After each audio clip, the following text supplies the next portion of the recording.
22 और 23 अगस्त को पड़ने वाली कौशिकी अमावस्या के अवसर पर तारापीठ में लाखों श्रद्धालु मां तारा के दर्शन और पूजा अर्चना के लिए एकत्रित होंगे तथा इस बड़े धार्मिक आयोजन को शांतिपूर्ण, सुव्यवस्थित और सुरक्षित तरीके से संपन्न कराने के उद्देश्य से रामपुरहाट एसडीओ कार्यालय में एक प्रशासनिक समन्वय बैठक का आयोजन किया गया। इस बैठक में पश्चिम बंगाल विधानसभा के डिप्टी स्पीकर डॉक्टर आशीष बंदोपाध्याय, वीरभूम जिला शासक फैजुल हक, एसडीओ सौरभ पांडे, एफडीपीओ गोविंदा सिकदर, रामपुरहाट थाना प्रभारी सुकोमल घोष, तारापीठ थाना प्रभारी विप्लव दत्ता, रामपुरहाट नगर पालिका अध्यक्ष सौमेन भक्त, रामपुरहाट ब्लॉक 2 के बीडीओ अर्घ्य दत्ता, पंचायत समिति अध्यक्ष सहारा खातून, ब्लॉक 1 के बीडीओ अंकुर मित्रा, पंचायत समिति अध्यक्ष मोहा साहा, रामपुरहाट ब्लॉक 2 के अध्यक्ष सुकुमार मुखर्जी तथा मंदिर समिति के अध्यक्ष व सचिव समेत अन्य वरिष्ठ अधिकारी भी मौजूद रहे। साथ ही बैठक में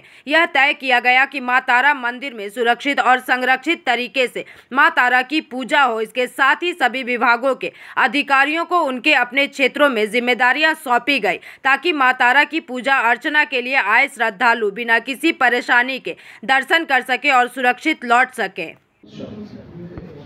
শুধু আমাদের বীরভূম জেলা নয়, আমাদের রাজ্য নয়, আমাদের দেশ নয়, দেশের বাইরে। সুতরাং একটি কথা বারবার বলছি, যতটা সুচারুরূপে আমরা করতে পারবো প্রস্তুতি, আয়োজন এবং পরবর্তী সময়। সুতরাং যারা আসছেন বাইরে থেকে তারা আমাদের অতিথি।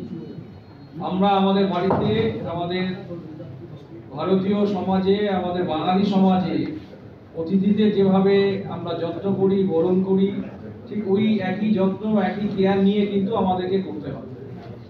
সুতরাং এইটা আমরা মাথায় রাখবো এবং এটা একটা, যেটা সভাপতি সাহেব বললেন, এটা একটা টিম গেম, টিম বীরভূম হিসেবে এটা আমরা কিন্তু ইনশিওর করব এবং আমাদের কাজগুলি করব। এবং আমাদের দৃঢ় বিশ্বাস, এখানে আমি বলে কোনো কনসেপ্ট নেই, আমাদের দৃঢ় বিশ্বাস অতীতে যেভাবে আমরা হাতে হাত মিলিয়ে, কাঁধে কাঁধ মিলিয়ে করতে পেরেছি, এবছরও কিন্তু আমরা ওইভাবেই কিন্তু আমরা সামগ্রিকভাবে সার্বিক সহযোগিতায় আমরা আরো ভালো করতে পারবো। এই আরো ভালো করতে পারবো এই মনোভাব নিয়ে কিন্তু আমাদেরকে প্রস্তুতি, আয়োজন এবং নির্বাহ করতে হবে।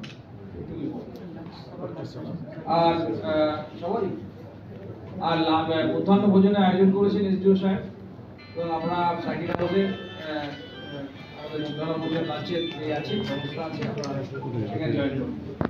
Bureau report, PVTV news.